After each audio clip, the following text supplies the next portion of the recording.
Hello and welcome. It's Monday evening in the United Kingdom, and my name is Teo Vendor. I'm the executive producer of Time of the Six Suns series. In the window below, you've got Nikki Luna Magdalena, who is the creator of this amazing project. And our guest this evening is Johan Calleman, who's joining us from New Mexico in the United States. So thank you so much, Carl, for joining us this evening. Oh, thank you so much for having me. I'm looking forward to this. Yeah, I just said to Carl before we came on air, I said, I've been looking at your website and I don't know a lot about quantum theory, and I don't know a huge amount about the Mayan calendar and the Mayan prophecies. So I'm really looking forward to this 90 minutes with you, so we can get a better understanding. And I've seen so many people interested in this this talk. It's been shared and shared all over the internet. So thank you to wonderful every one of you that has shared this this talk tonight, because we go live on a Monday at 8 p.m. and on a Thursday at 8 p.m. With different guests from the speakers, from the series. So let's just pull up first of all the details about Carl. So if you'd like to support Carl or find out more, you can go to his website, which is calleman.com, and he's also on Facebook, CJ Calleman, and he's got an online course coming up, Macrocosmics, Quantum Theory, and the Connected Mayan Calendar System, that we're going to talk about as we go through our talk this evening. And if you didn't see the announcement that Nikki made on Saturday for the solstice, we're relaunching the Time of the Six Suns series for free, so people can watch the movie and the 8 episodes of the docuseries over a 9-day period. And if you'd like to sign up for that, you just need to go to timeofthesixsunlaunch.com. And even if you're already on our email list, you still need to go to that site because then our email software knows that you want to watch the series again. And so many people have been so generous donating to help us with the ongoing costs of these live broadcasts that we do for free twice a week. And I'll put a donate button up as well. So if you want to help out, you can. And otherwise, just sharing these live videos with others. It's a beautiful way to help keep the message of Time of the Sixth Sun going. So over to you, Nikki. Oh, my turn. So it really is a blessing to have you with us, Carl. And I was just saying to you, do you realize we first met in 2006 at the Be the Change conference? So it was a long time ago. Yeah, it was a great conference, by the way. I think, do they still have it yearly based? I think so. I don't know if it's in the UK always, though. I think okay. Yeah. I'm not sure, to be honest with you. Yeah. Carl, you're a world authority on the Mayan calendar. You've studied it for 25 years. And you've also interviewed Don Alejandro, the head of the Mayan Council of Elders. And we met him in 2007 in Peru, had the honor of meeting him. So let's dive in with the Mayan stuff. What are the ancient Mayan concepts about the current shift that we find ourselves in now, Carl? Yeah, well, first of all, it is actually quite amazing that there is some kind of information from the ancient Maya. But it's only in one particular place. It is just one inscription that actually tells something about the shift that took place in 2012, or as I would say, 2011. And that particular inscription is called the Tortuguero Monument number 6. And so it's found in, I think it has now been, the location has been erased, but they have kept the inscription. And, you know, before saying what's in that particular inscription, we should take a moment to balk at the fact that in around AD 700, they decided to write an inscription as to what would happen in our own time. Okay. I mean, take a moment to think about that. Yeah. That's like you and me or us writing an inscription, what will happen in the year 3300. Wow. And most of us wouldn't do that, because we would think the risk of being wrong would be pretty big, basically. but I before I say again what's in it,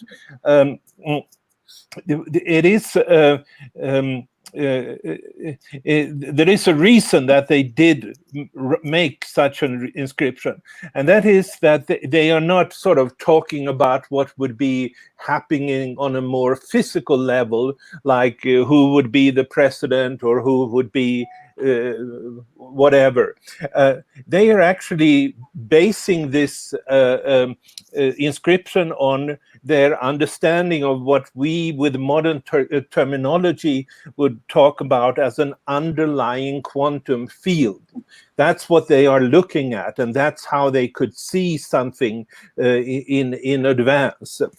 And really what it says is that something they call Bolon Yokte Ku. And Bolon means, in Mayan language, means 9. And Ku, it means sacred place, sacred space. And Yokte, in this case, means steps. So it's the 9-step creation, is what I would say. And the reason it also fits with the temple is that they built their pyramids as reflections of their understanding of how creation proceeds and evolves. So that is the key concept, Bolon Yokte Ku, the 9-step creation.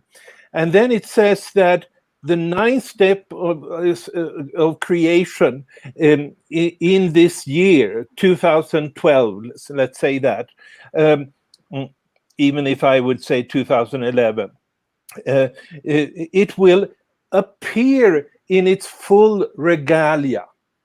That's what it says. So the 9-step entity, the 9-step creation will appear in its full regalia.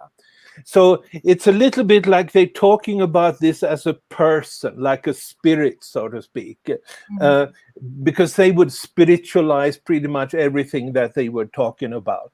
But that the meaning of that, as I understand it, is that the 9 steps, the climb of the 9 steps that humanity has gone through during the course of evolution has been completed.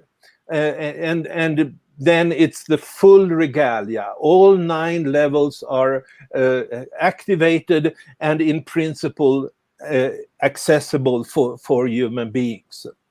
Okay, so, well, we've got lots of questions about the ninth waves. One thing I did just want to say is that recently, really excitingly, what has appeared is a crop circle. Was it the first crop circle to appear this year? I heard so. Yeah, I've seen pictures of it, and it is absolutely amazing. May 26th, I remember anyway. Okay, so it's 2 lots of 9 steps. You can see the steps really clearly, joined by a massive heart. Yeah. And that appeared. I mean, they first found it May 26th, which was a shift point in this very 9th wave. So that makes it even more mysterious, if you like. At least from my perspective, it's a strong correlation or connection or whatever you make of it. Yeah. Well, I'd really encourage people. I don't have a photograph here, but I'd really encourage people to go have a look for that. So. You were saying you also were speaking with Don Alejandro, and what did he personally have to say about this time? What was at the heart of his message? Well, now this is a long time ago. It's actually the same time as the conference in London, 2006, that I interviewed him in India at the Theosophical headquarters. The only peaceful place in all of Chennai, basically. Yeah. I think what he wanted to say was he wanted to emphasize the environmental issues and taking care of the planet. And I think, in retrospect, that was said at a time before the whole large focus had shifted to talking about the climate and so forth. But that's really what he wanted to that's the core message that I heard him say at that point in time. this I think it's still available. At least parts of it is certainly available on YouTube. But that was his message. I think that was he was not too much into, like myself, he said 2011, 2012. So it's, people should not think it was cut in stone 2012. He was equally there with me. But he wasn't saying very much of what he would predict as some change, so to speak. Well, it's a very big message. Without the planet, without looking after our planet, we won't. It's a big message. It's a biggie. Yeah. So the Mayans understood and mapped out cycles and waves of consciousness, but they were cycles, cyclical, and that affect the consciousness and life on this planet. So in your book, Alchemy of Nine Dimensions, Carl, you wrote about the opening of 9 dimensions of human consciousness that were prophesied to occur at the end of the Mayan calendar. Can you tell us more about that? And are they also referring to 9 frequency changes? Yes, so there's a lot to say of that, but before that, I want to emphasize that there is a change. There is a difference between a cycle and a wave, because if you have regular astrology, Western astrology, so to speak, they talking always about cycles. In other words, identically repeated cycles that really are not going anywhere. That's different from a wave. A wave is not repeated identically all of the time. And the fact is that if you look upon these 9 levels of the pyramid, which is the best metaphor that we can use for it, it actually has a direction. So unlike the cyclical processes, which are just repeated and cyclical, it has a direction. There is a purpose to creation according to the Mayan view, and the purpose is to reach and access the 9th level of the pyramid. And then there's a lot to say, and I say it in my books, of course, in detail about what kind of information do these different levels carry. But it's important, I think, to see that they are distinct. It's not as, they build their pyramids like terrace formed, rather than just the smooth pyramids as in many other parts of the world. And what that, as I understand it anyway, signifies is that they look upon the step between one and another of these levels as a quantum leap. You don't smoothly go from one level to another, or you jump, basically. And when you jump, you start to resonate with another creation wave that originates in the cosmic center. And when that wave, when you resonate with it, you can say that you download a particular geometry, you download a quantum state. And when you download such a quantum state, that will shape how you organize your understanding of the universe or the world around you. And then in a second step, you might say you start projecting the world in accordance with that quantum state. And you start to recreate the world in accordance with that quantum state. And so based on that, the downloading of a particular wave, you will create a new kind of a world. Each level then, it adds a new level, you might say, a new quantum state as you climb up. And then when you enter a new quantum state, you will see the world differently, recreate it, and come into a different world. And I would say that probably the clearest way of exemplifying this is with the eighth wave, which was activated in 1999, and that, you know, that's really the wave that has created the digital world. And we're you know, we've heard from ancient peoples or indigenous peoples that there are sequences of different worlds, but this is a clear example. It's literally not the same world that we are seeing today compared to 30 years ago. And that shift happened in 1999. You know, there's a certain preparatory time when internet basically came into existence in 1992. But when you really get it sort of interactive and smart technology and so forth, that comes with 1999 when the eighth wave was activated, and people had climbed almost to the top level and started to download a new digital world, you might say, and everything got to be digitalized in that geometry, through that geometry that people were downloading. It's amazing. So yeah. Amazing to think that was only 20 years ago, isn't it? Yeah, that's right. Yes. One quick question. I'm getting an echo here. What's that? Maybe can you speak it down a little bit? Yeah. So is that where the word quantum leap came from? Where it comes from?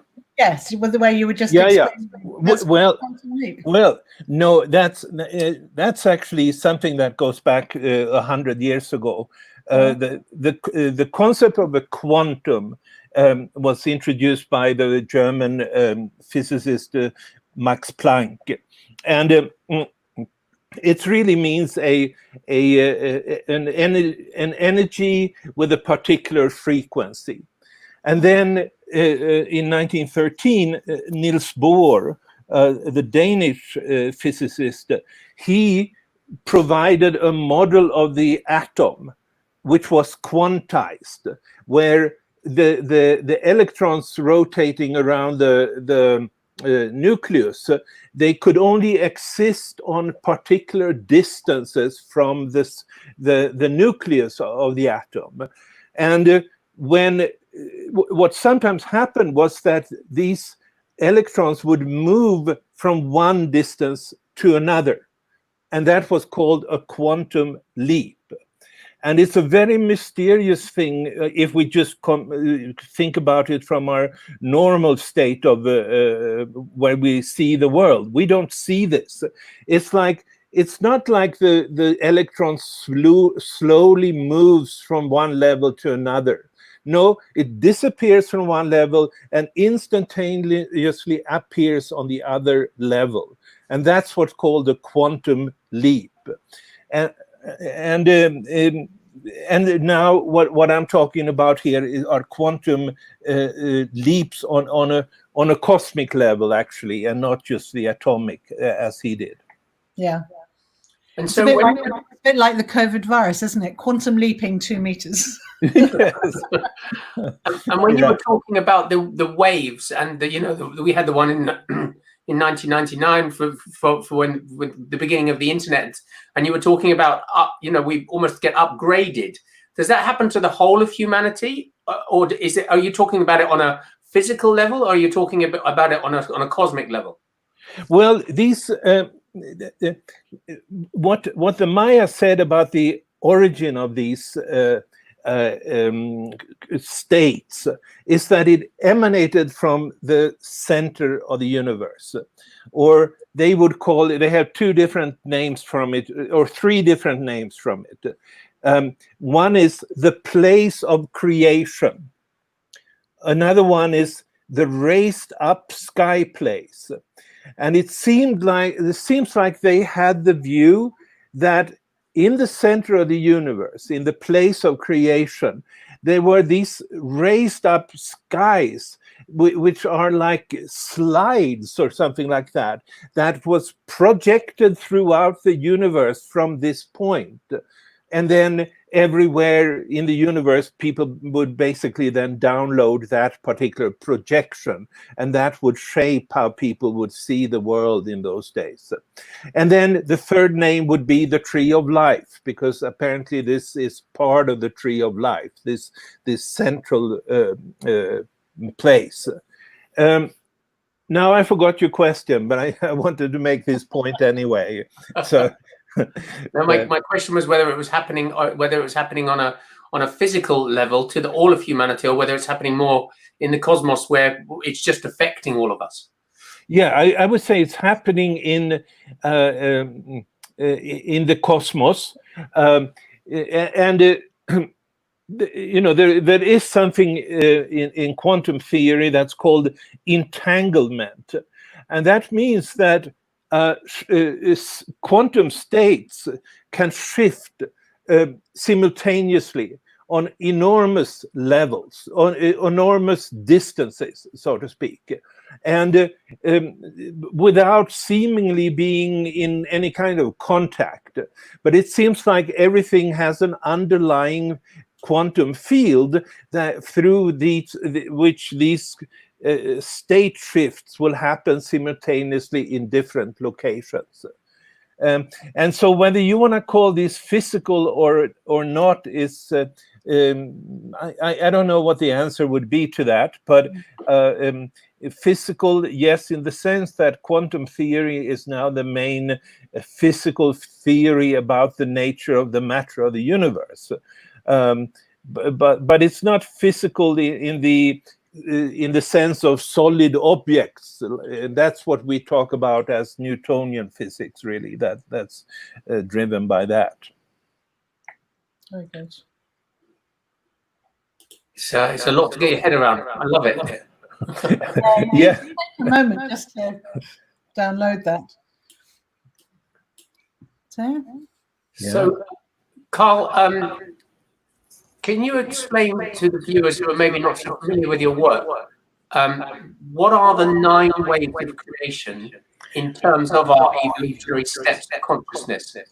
And where is humanity now on that scale? Yeah, well, you know, I think I should start by talking about how the ancient peoples of our planet looked upon these waves, because one thing, if you start to study comparative mythology or comparative religions of our planet, one of the things you find is that almost everywhere people had a view of a creator god, which was a serpent. You know, we have all heard about the tree of life and the serpent in the book of the Bible, the first book of the Bible. Among the Maya, they talked about something they called the plumed serpent, and it's not, you know, it's not a minor peripheral deity or something like this. Some of the largest pyramids in the world are dedicated to the plumed serpent. It's now destroyed, but at one point the pyramid in Cholula in Mexico is believed to have been the largest pyramid by volume. That was dedicated to the plumed serpent.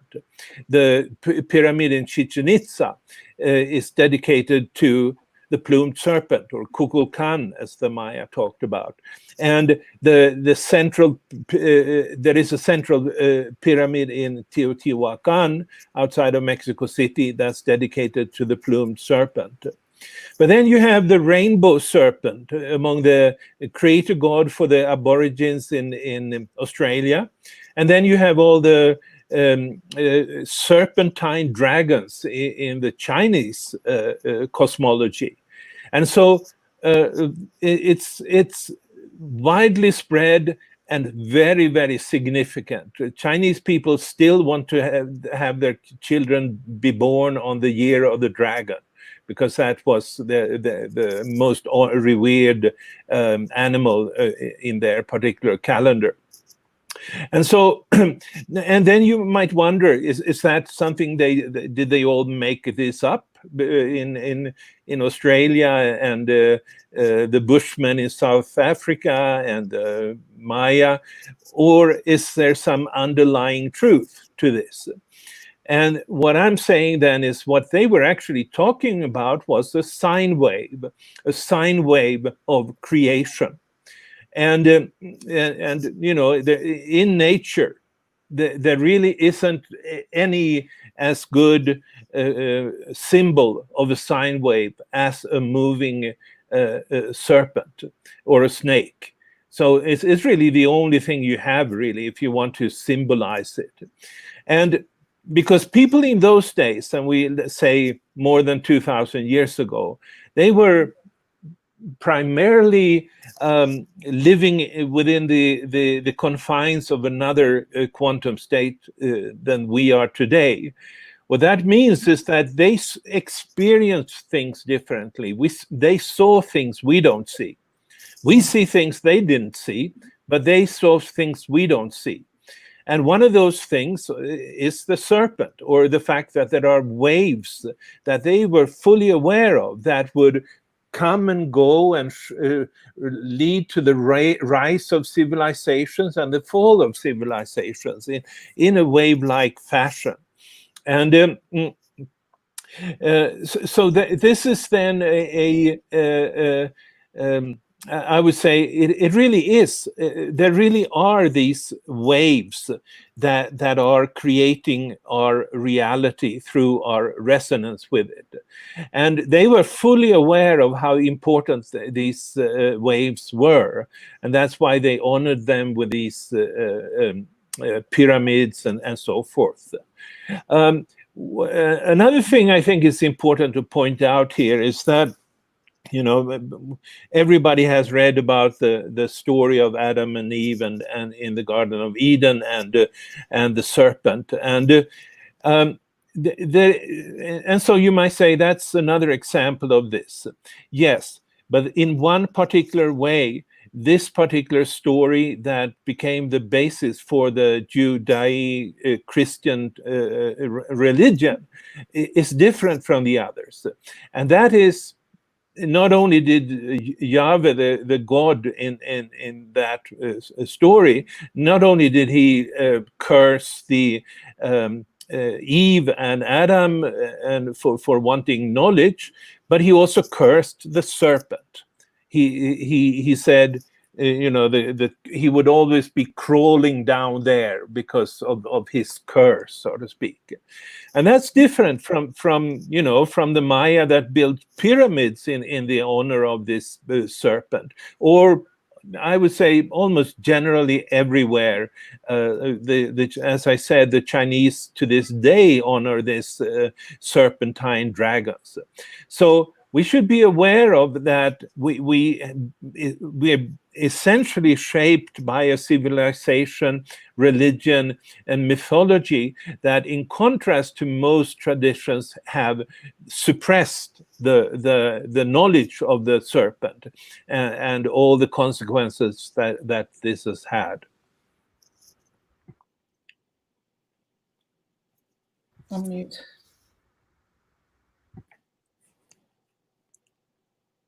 I can't hear. Can it be there? I'm sorry, I was getting echoes, so I'd muted my microphone. I was saying it's fascinating that people, that all of these different cultures around the world all were following the serpent. Am I echoing? No, it's good. You're on. I hear you. Oh, you do? Okay. Yeah, it's fascinating. And Tim's asked this question. Could it be that people from older times were more capable of using more percentages of their brain than we can nowadays, so they can see and hear waves that we don't see or hear? Yeah. Well, you know, I'm not so sure that I believe there are that we don't use our 100% of our brains. It's a very popular saying that we only use a small part of our brain. I don't know what that means, because all our, you know, our brain cells are alive. And so I don't think you can take out any of them and say that they're not active. Rather, I would say is that people in those days, they downloaded another kind of geometry that shaped their brain and their thinking in fundamental ways, and that allowed them to see things differently and do things differently than we do today. And vice versa. I mean, we should be aware of that. We also know a lot of things about things they didn't know in past days. Well, our brains are then organized differently from what they were in ancient times. We're not really the same kind of people, at least not mentally speaking. We're not the same people. It's just the addition of different quantum states to the one that they were living on in ancient times has changed us, and we can create whole kinds of technologies that they were not capable of because of the organization of the brain that these waves are carrying to us. Good question, or interesting question, I must say.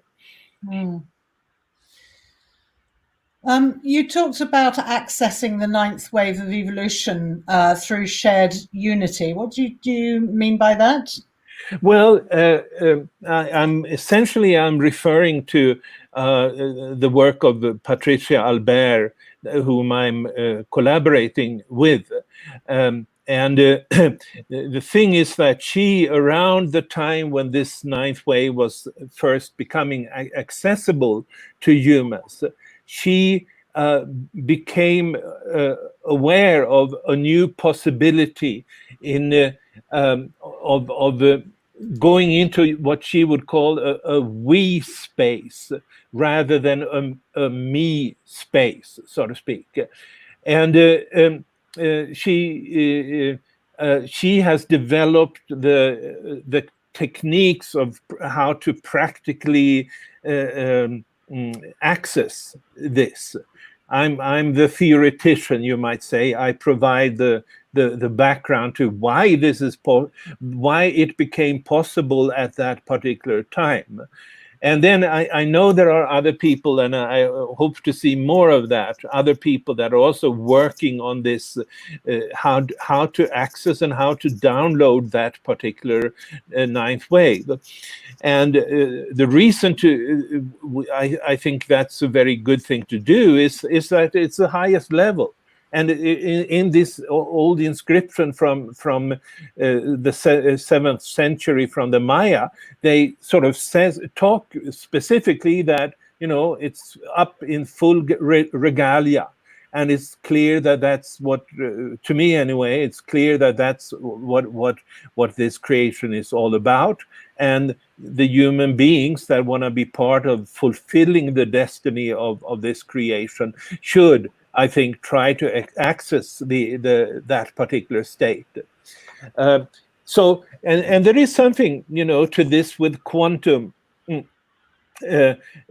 shifts here. It's not just sort of sliding along as it might be in more cyclical viewpoints. It's actually you're actually making a jump, in a sense, into an unknown state. You don't get there by doing more of your individual path that you've been doing for. You may have, anybody listening may have a great individual path of spiritual development, and that could be a big and a good preparation in all kinds of ways, healing or even being in a contact with the divine and so forth.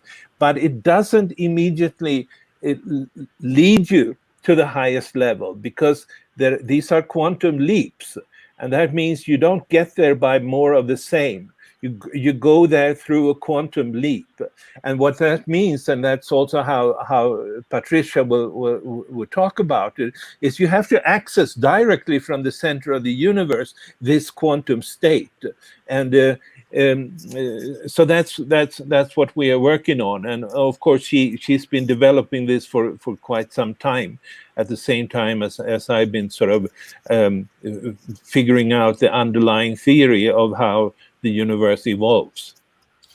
So it really is that shift we're talking about, or we have been talking about, really is a shift. It's not a gradual. It's a dynamic move in our consciousness. Yes, exactly. I mean, there's many people talking about shifts, but a shift needs to be a quantum shift, and then you need to know a little bit of quantum leap will be a shift between two different quantum states, and it's good then to have some idea what kind of phenomena that the different quantum states will carry, and the ninth wave then that is at the top level. It's a very special. It's actually going back to essentially the same quantum state as people were in the fifth wave before civilization started, and it's a state that is, you might say, it doesn't have any geometry or duality or so that tends to separate your perception of reality or even make yourself separate. It's about it's a quantum state without veils, and it's a quantum state really without geometry, and so it is really then, I would say, it's a quantum state that will foster an attitude not only to nature but also to other human beings, an attitude of unity, of shared unity, of non-separation, and not just as a good idea or not just sort of being a kind person. I mean, it's beautiful with kind persons, but that's still not what we're talking about, because it's really of coming to a state where the separation disappears, and so I hope that gave some perspective. So is that where duality started? Is that where it came in then? I always assume that we are a planet of duality. Yeah. So it's news and interesting to me to hear that came from that wave, from that level. Yeah. So some of these waves carry duality. They make people think in dualist ways, and also in dominating ways. You know, for instance, the sixth wave that started 5,100 years ago, and created civilization. You know, as an example, it provided people with a quantum state that made them look upon reality as white black, so everything was separated, and then people. It did give rise to the human being as a separate individual, but it also created this idea that some are light and some are dark. And of course, this is the wave that has created slavery and all kinds of terrorist or terrifying brutality that existed in the world, at least up until the mid 1700s. It's really a very clear when you start to see how that also has fostered warfare, which is another form of dominance, and the patriarchal society, and so forth. It all comes out of the fact that people download a duality, and then they project that onto reality. And then they think, oh, that's a bad person, that's a good person, or that's a pharaoh, that's a slave, and I'm going to treat them in accordance to what I see. But really, what they do is that they just project what comes out from the cosmic center. So, Carl, we're saying at the moment that we're right at the extremes of this polarity now. Is that because we are coming right to the end of the ninth wave, or because we're on the cusp of going into? Well, consciousness? Well, it's really very complicated today, I would say, to say exactly why something is happening, because we have 9 different waves creating this universe, and they create an interference pattern between themselves. And what happens in the world, what physically manifests, so to speak, will depend on what is the least resistance from on the level of the quantum field. That's what's going to happen. Let me just, before we come to your question, let me just say that very few people have accessed the 9th wave. Very, very few, probably 0.1% or something like that. It's very, very rare that people have accessed this. So the fact that this is out there, it's been there for 10 years almost, doesn't really change that much unless people have actually developed some resonance with it. And it's only then that we will start to see the effects in human life and in planetary relationships and so forth.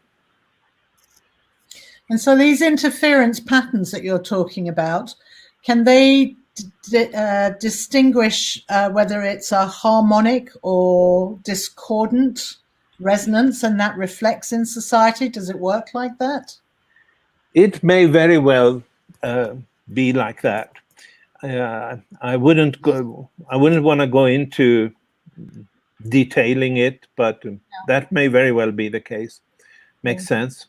Yeah. And Carl, yeah, go on.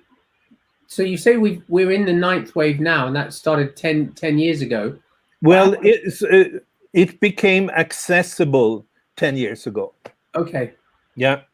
And when we reach the end of the 9th wave, what does it repeat? Does it start again? There is no end to the waves, as far as I can tell, and also the ancient Maya did not talk about an end to that.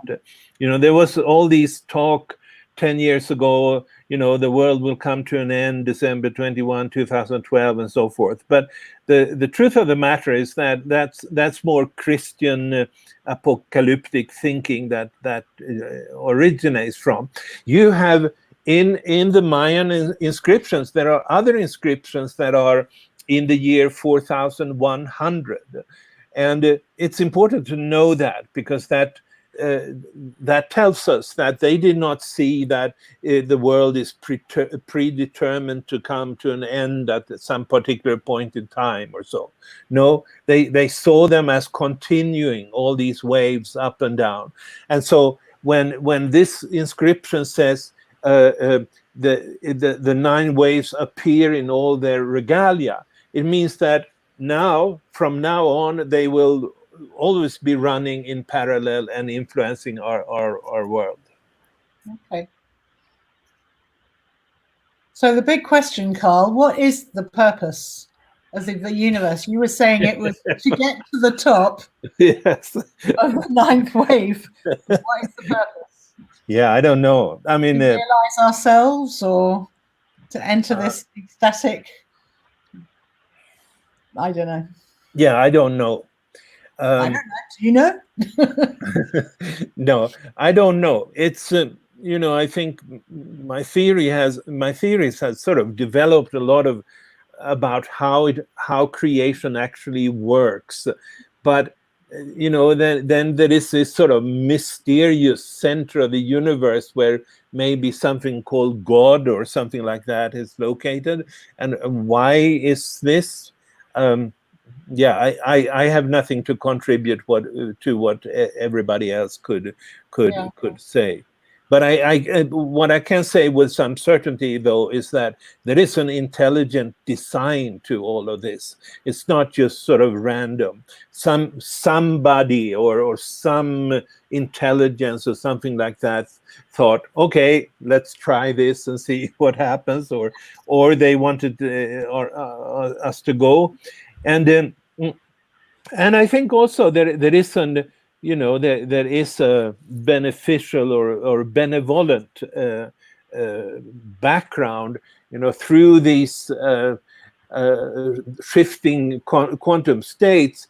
It starts with going towards unity, then it goes into separation, and then goes back to unity. And that seems to be the ninth wave. And if that really came to be dominant on our planet, we could certainly be much more harmonious and at peace, and transcended the dualities that has shaped the world for such a long time. But why this is, ask somebody else. Do you have a sense? Do you have a gut feeling of what that presence in the center, the overriding force? Do you have a sense of what that is? No, I don't. No comment. I mean, I no, but I do think there is a benevolent intelligence. But that's all I can say. Yeah. You can say it. You can call it God, but that doesn't explain much. Thank you. I'm going to bring up a question from Jason. He says, Carl, does this mean that the ninth wave will engage whether people are aware or prepared or not? Is it possible to prepare? And if so, how? And does it manifest when we engage with it? Oh, yeah. Well, as I understand it, I think some people may actually engage whether they are aware or not. I wouldn't exclude that possibility. But the way to, systematically prepare for it, I would, again, at this point, I would refer to Patricia's work, and also encourage continued work by others who might have other techniques or so on. But I'm coming back to saying that this is not just it's not just doing more of your individual spiritual path. It is taking a quantum leap to a state of shared unity. It's okay. Go on, take it. Yeah. All right. I turn it off. Yeah, I don't know. It's all right. My sister called me before. Yeah. Okay. So I guess the answer is, I think there are people that have, for whatever reasons, have made this jump. For whatever reason. But then, yes, it's also possible to cultivate it and experience it and deepen your path into it. And is it something like this shift, this leap, can be precipitated by a trauma or something, a massive? Is it that sort of thing? I would not think so. No. I would not think so. There's a lot of people that have been sort of looking, and I think that goes back to Darwin, the idea that catastrophes would be able to precipitate step forward in evolution, and so they try to seek the origin in. For instance, in the first civilizations, in the fact that there were some kind of a catastrophe at that particular time. I don't believe at all in that. I think, for instance, when it comes to the rise of civilization 5,000 years ago, I think is definitely most easily explained by the fact that people then downloaded a geometric structure, you might say a straight and perpendicular, horizontal and vertical lines that's what the Maya actually described happened at that point in time, 5,100 years ago. And so when that happened, people started to think differently, and suddenly they can build pyramids because suddenly they're endowed with a geometry that's consistent with that. Before that happened, it sounds like the Sri Yantra mandala, doesn't it? As opposed to the flower of life. It's a geometric structure. Yeah. Yes, very much so. It really is like an 8 divided in 8 section, a mandala like that, as you say. Yeah. And so, so when people have catastrophes or trauma or shock, often they are shunted into different states of reality. That's for sure, that we know. But that's different to what you're talking about with these waves. That's really it really is a different download of a totally different thing. Yeah. And I was reading in my notes. I don't know where exactly I picked it up from in your work, but it seems that we have a choice, and that choice is either to manifest the destiny of humanity. So we have to do that collectively, or to follow identical repeated cycles. So it's like this crossroads, this path. Is that where we're at? Back in the old washing machine for another cosmic cleansing. Yeah. I have no answer to that really now, but it really is quantum state or not, quantum shift or not is really the choice, I would say. Okay. Would you say that's 5D or not? Well, I suspect, I mean, that people talking about 5D, they're actually talking about the ninth wave. And I'm just using another terminology.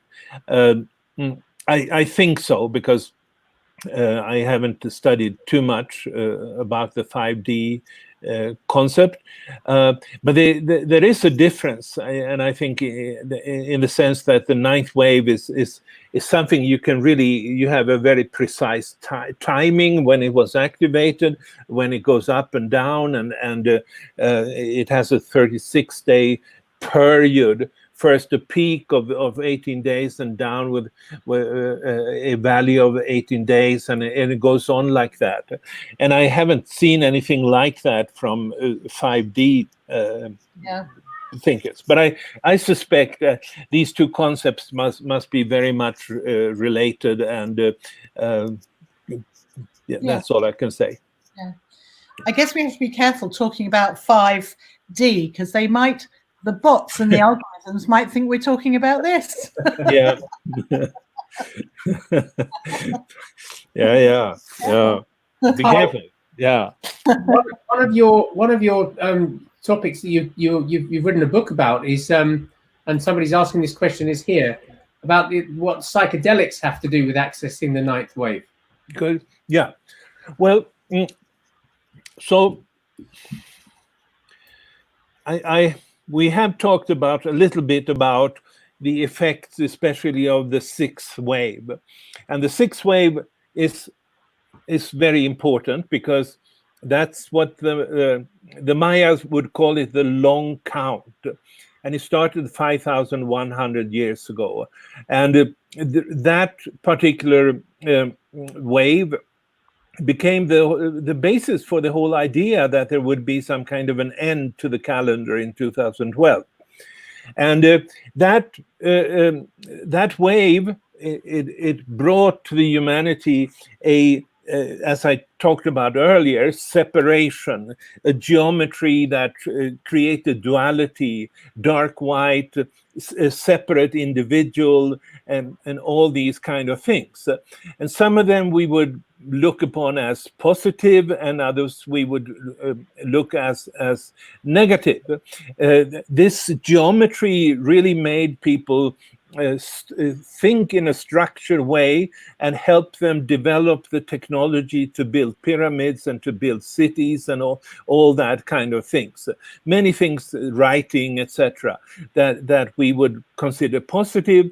And at the same time, you might say that it created a very a society of dominance, of a patriarchal society, of slavery, and so forth. That was sort of the natural consequence of people downloading that kind of a duality.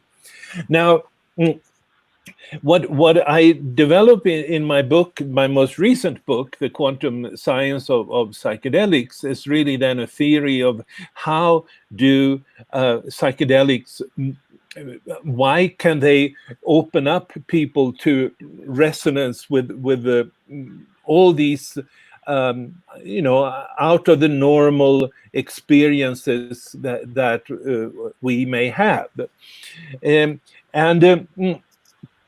I think it does that by basically decompartmentalizing this geometry that has created civilization.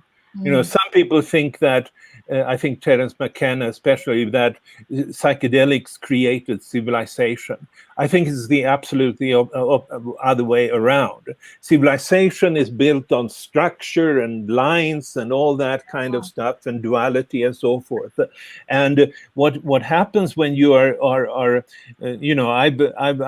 the psychedelics that I've tried, ayahuasca and so forth, it never has helped my mathematical thinking, I can say that, because it's just out of the other world. But it also, the good part of that kind of experience, which is not really, it's not, what I'm also saying in that book is really to see psychedelics not as something that is apart from other kind of spiritual practices. It's just a variation of a theme that psychedelics, meditation, breathwork, etc., they all have that power to various degrees of decompartmentalizing the brain.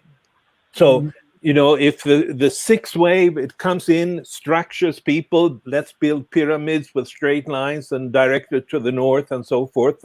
And that compartmentalizes the brain. Civilization limits people in certain ways. Yeah. There's been one theory in psychedelics that's about this reducing valve. And the reducing valve is actually the mind of the sixth wave. That's the reducing that limits how much of the cosmic information people can take in. So if and I discuss how this goes on in detail when you take a psychedelic, how that influences your brain. It makes you open to receiving without these limiting geometries, really, to take in, and then you're open to see whatever, and it can be healing because things that were previously compartmentalized get decompartmentalized. Things that you have shut out in a part of your experience that you don't want to touch. When the brain is decompartmentalized, you have to integrate it again, and that's how that works. But there seems to be another element of it where you have the force of spirit also coming in. So does that explain the interaction of spirit with the individual human journey when using plant medicines as a way to heal, for example? I would say so, yes. And we're coming back to this idea that, we talked about, that there were things that the ancients saw that we don't see. Yeah. If we look at text from people 3,000, 4,000, 5,000 years ago, they were talking about the gods and the spirits like real. They're here. Here's my God, they would say. They had personal gods very often. And now we don't see it in general. I'm generalizing a little bit because there are many people that have a developed sensitivity to spirits, and certainly psychedelics may invite them, because the separating mind is gone, and then the psychedelics will invite them, and they may heal. Sometimes they may scare you, but they may also heal. So I think that's an important point to see, that it's not just that we come up with some new good ways of thinking in the 21st century. No, it is the quantum states that determine what we can see and experience, etc., etc. It seems to me that there is a guiding force through all of these stages. And also, my question is about the heart. At what level do we bring the heart in? Yeah. I mean, it's all very science and structured, and I understand that because it's science. But where does the heart come into that interaction? Yeah. What's your answer? Is it also because, just going back to the psychedelics, is it because when you use psychedelics, whether it be ayahuasca or plant medicine or anything that allows you to actually produce DMT without the stomach eating it up, so that you get to that level of sort of euphoria where you are able to connect to bigger things, that surely is heart opening. And if your heart does open, as long as it's done in a controlled environment and not for party giggles, and you're actually in a held environment with people that can hold space for you should you need to do so. Yeah. Because it can, as you said, it can be incredibly traumatic, because it's not just all fun. Then if that is that heart opening, that does give us that access to those other levels of consciousness. Yeah, but I would say it the other way around. It is the mental change that allows for the heart to open. I think that's the other way. It's not the heart first opening and then the conscious. No, I think that it's once the structuring of the mind is being disengaged, then your heart will open up. It will see things in a broader way and open up to love and so forth. But there are many things that can do that. A walk in the forest, you can have the most ecstatic, blissful experience that takes you totally to another heart-opening level. Yes.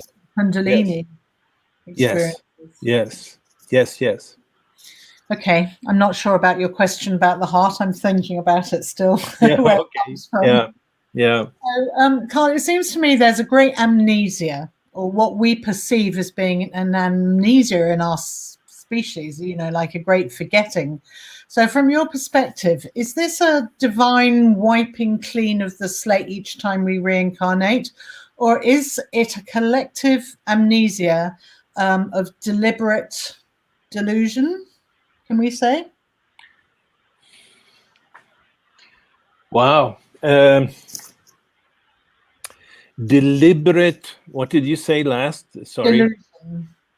Deliberate delusion that would be coming from somewhere. But that's not benevolent.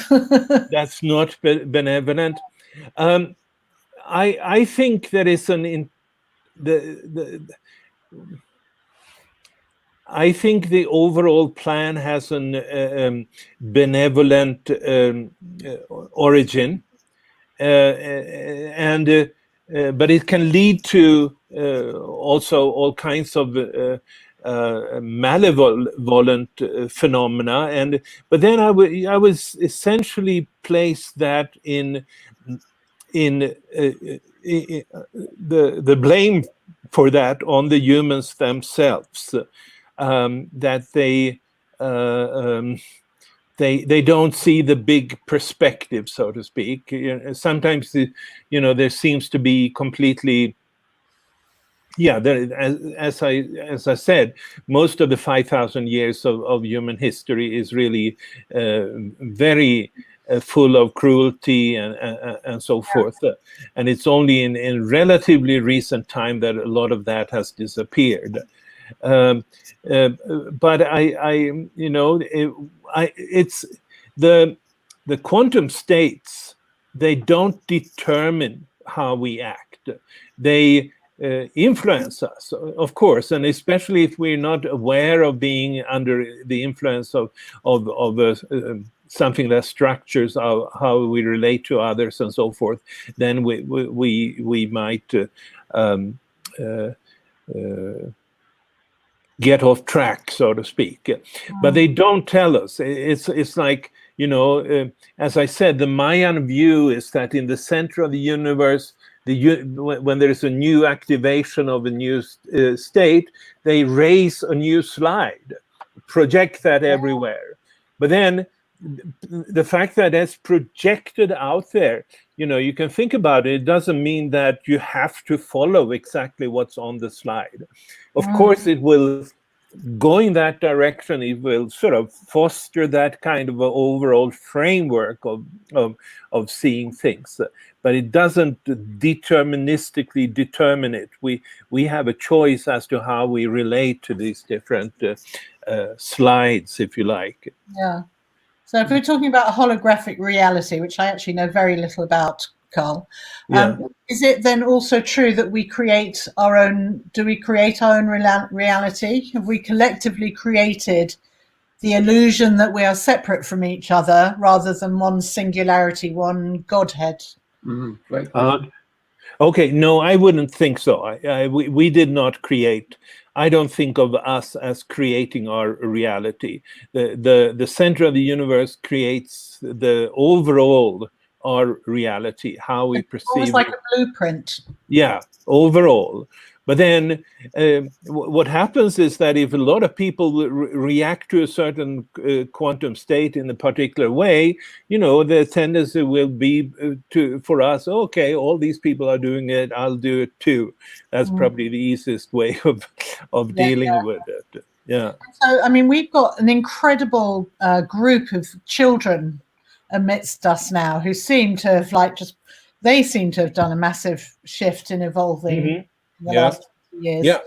So I wonder what slides they're seeing. I wonder if there's a separation between our generation and the new kids, because it seems they've really evolved and we really are on a different frequency. We have to really find our way back to what they can teach us, maybe to take us through. Does that make sense? Yeah, no, absolutely. I mean, if somebody is born in 2011 or after, it means that they are born into the time when the ninth wave became accessible.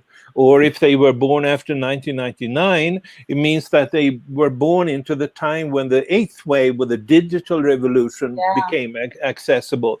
And then, it's just easy to start using these things that I find usually quite hard to do. And so there is a strong division taking place in Western societies at this point in time, based on generation. And it has to do with these things you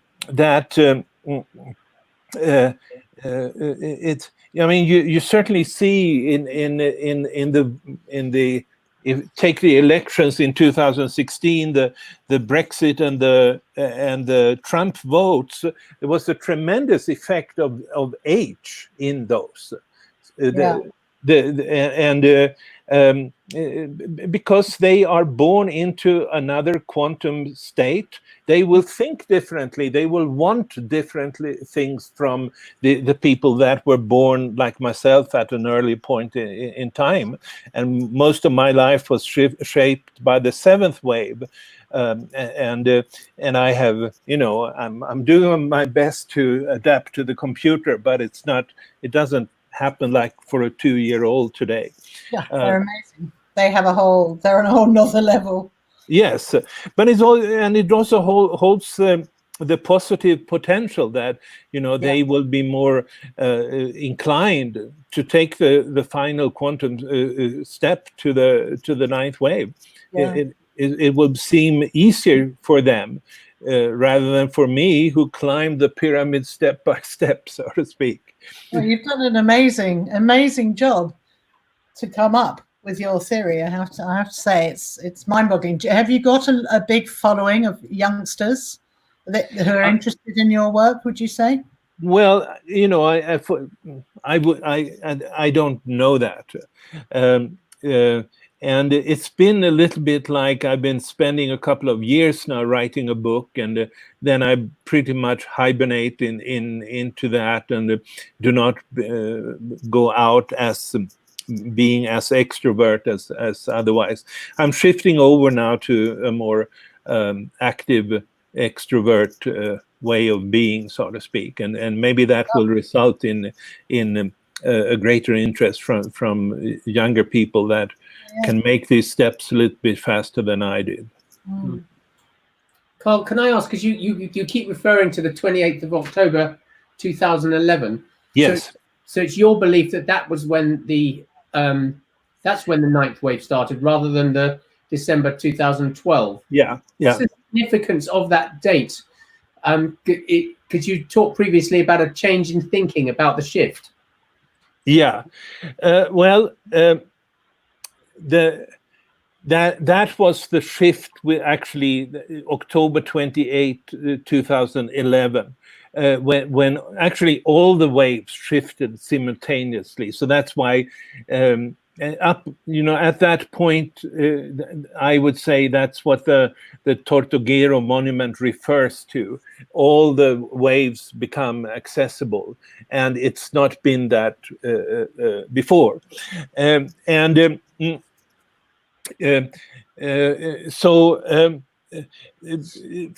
the perspective of the Mayan calendar, we know that such a day should have, now I'm going into another part of the calendar system, the so-called sacred calendar, the 260-day calendar that the Maya, the day keepers like Don Alejandro are still following. And such a shift date must happen on a day that has the energy of 13 ahau, 13 light. And this December 21, 2012 date, it didn't have that quality. It was 4 ahau, or 4 light. And this is a lecture of a couple of hours to explain the Tzolkin, the sacred calendar, and so forth. But what I do want to point out here is that I said consistently nothing will happen December 21, 2012. Nothing happened on that particular day. But I did say that in the year 2011, that's when the ninth wave is first activated. People will start to see reality from a more holistic point of view. And of course, people now have forgotten what happened in 2011, but it really was the year that the Time magazine at the end of the year said this is the year of the protester, because the whole world was actually full of protests like the Arab Spring, the Occupy movement, and so forth. And a common thread was very much this unity, so to speak. So that's what you would expect from a time when the ninth wave was activated. Why it didn't continue quite like that, that's another lecture of a couple of hours. I won't go into that. But I'm sure people can learn from your course that you're going to be doing. They can do that, yeah. Perfect. We'll put the details again up on that later. Thank you. You're very welcome. Yeah. So everything out there is frequencies or waves, let's see if I've got this right, that we've interpreted with our minds when we see or we hear things. So if you took that a step further, how can we step out of this reality that we've created? Or is there another way of doing? Do we have to do this through psychedelics, or is there another way of us doing that? Do what through psychedelics? Sorry, to step out of this reality, to make that shift, I guess I'm saying, is one way of loosening those filters is through psychedelics, but I'm asking if there is another way. Well, I would say that there's probably a range of different ways, and as I develop in that book, psychedelics is one possible way. I do want to make the point that it's not just sort of something totally different, like it's drugs, and then on the other hand we have these holy meditators and so forth. No, it's a variation of a theme. Each of these different techniques of disengaging the limiting mind, each of them whether it's breath work, whether it's meditation, whether it's psychedelics, or maybe a couple of other yogas, Kundalini yoga, and so forth. They serve to some degree that preparation for taking the step into a unity consciousness. Yeah. So I'm absolutely not saying that that's the only way. No. I have no idea of that. Access points to making Yeah. that shift. Yeah, and who knows for whom what is the best path and or best way. I don't know it. No. I like the fact that you don't know. I like the fact that you're honest and say that. Right. So, Well, in your decoding, what is and ever has been here in our reality, in our quantum holographic world, and I have to read this because I wrote it down. You say that the fabled tree of life is the central organizer of space and time. And you've also spoken about the cover-up of the existence of the tree of life. So, we've all heard of the tree of life and we have different concepts about it, but what can you say about that, space and time? Okay, yeah. So the tree of life is, I earlier pointed out how the serpent is a ubiquitous phenomenon in all ancient mythologies. The tree of life is a similar case. You're hard pressed to find any ancient civilization that didn't revere the tree of life. But there are differences in the qualities that they emphasize. Like my Viking ancestors in Scandinavia, they revered a tree they called Yggdrasil, which was a huge ash, and there were. It was bigger than the earth and the sky, and it had 9 worlds connected to it. And these were cold worlds, as you might expect from up there, so to speak. If you go to the Maya, the tree of life is very sophisticated, I must say, because it's an organizer of the 4 directions, and so their symbol is not the ash, which wouldn't grow there, but a tree called the ceiba tree, and the ceiba tree has perpendicular branches. And so it really serves as a good metaphor for something that sends out geometries, like I talked about earlier. And then, in Africa, it's the baobab tree. Among the Maori, it's the kauri tree, which is this majestic trunk tree that lives in New Zealand, or everywhere there's a tree of life. And so it again points to the fact there must have been some underlying reality. Earlier I said, if everybody talks about serpent, if they are in New Zealand or if they are in Guatemala, then there must be some underlying reality under what they're talking about. And I believe, obviously, that's the same with the tree of life. It's really ubiquitous. And typically it organizes 4 directions. The Slavic tree, the Svetowid, it looks 4 faces in 4 directions, really. And so it's an organizer of space. But to the Maya, it was also an organizer of time, because they look upon the tree of life as the generator of these symbols. I mentioned one, 13 light, 4 light, and all these kind of sacred calendar symbols. They were emanating from the tree of life in their worldview. And okay, so then how, I said covered up, and it was probably a little bit overstated, but what I did want to point people's attention to is the fact that in the early 2000s, 2003 was the first one.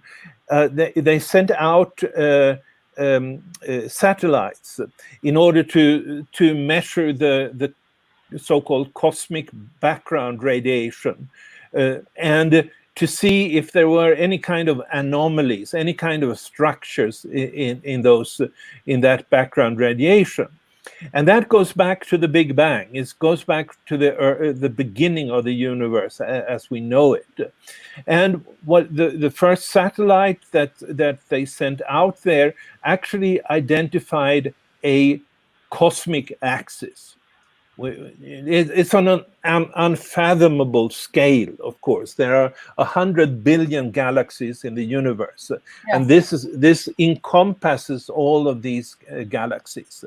Okay. And it seemed to them, this is strange. It doesn't fit with Einstein's equations and some other physical theories that are dominating in modern science.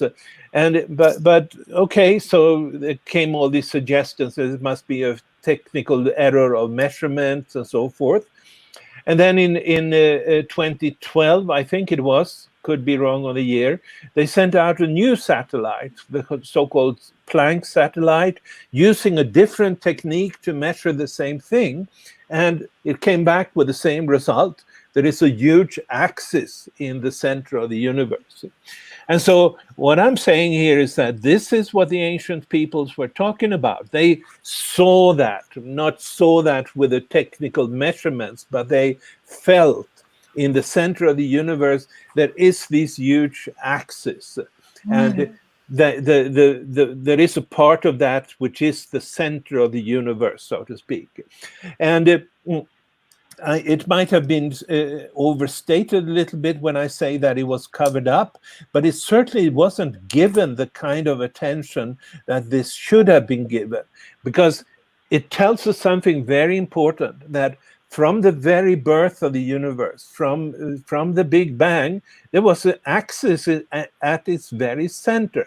There was structure from the very beginning, and meaning that there must be some kind of intelligent design behind this. Yeah.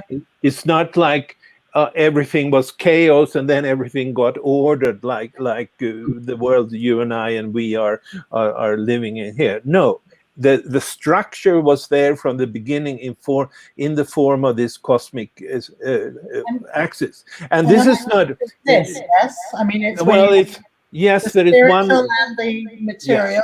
Yeah. One way of explaining it. Yeah, and it is really a very important finding to know that there was structure from the beginning, and then of course it branched out from there as any kind of tree would do, yeah, that's what I meant by that. I don't know why this just came into my head, so I have to just say it. Does this have anything to do with the Hadron Collider? I wouldn't be qualified to talk about it, and I don't know. No, I don't either. I don't know why that came in. Yeah. So a couple of questions from our lovely friends around the globe. Pamela says, Carl, do you think the ninth wave is freeing us from our limited mind thinking, more into combining head and heart in unity consciousness? The harmonic convergence, which began in the 90s, also feels to figure strongly in these quantum leaps. Yeah, the answer is yes. I have nothing to add to that. Yes, it makes sense. Yes. Okay. Let's just see what I got. You have another one? Yeah, let's pull this one up from Helen. She says, in his book Cosmic Serpent, which is a brilliant book by Jeremy Narby, it relates the archetypal serpent that we find in so many different cultures to the double helix of DNA. I'm curious if Mr. Calleman also sees a relationship, or what he thinks about that idea. Yeah, I don't believe in it. I mean, it's a well-written book, and I think Narby has an interesting, very subjective way of writing about science. I don't believe that DNA is at all as important as we're told. I think we're primarily shaped our bodies, so to speak, our anatomies, our morphologies, and so forth. They are primarily formed by these 9 waves of creation, especially the lower ones that are doing that. And there's very few people that would agree with that. Certainly Bruce Lipton is one who says that DNA is not that important, and I think he should be honored for that. And and there are a few others. Larry Dossey says something similar, that all we know about DNA is that it creates proteins. It doesn't. There is no evidence that it actually shapes our bodies. And what is interesting here, though, and there are, it's not just an idea that's sort of philosophical. It is a fact that since the human genome was sequenced in the early 2000s, all kinds of animals have been sequenced. Their DNA has been sequenced, and the number of genes that they have been enumerated. They have been counted.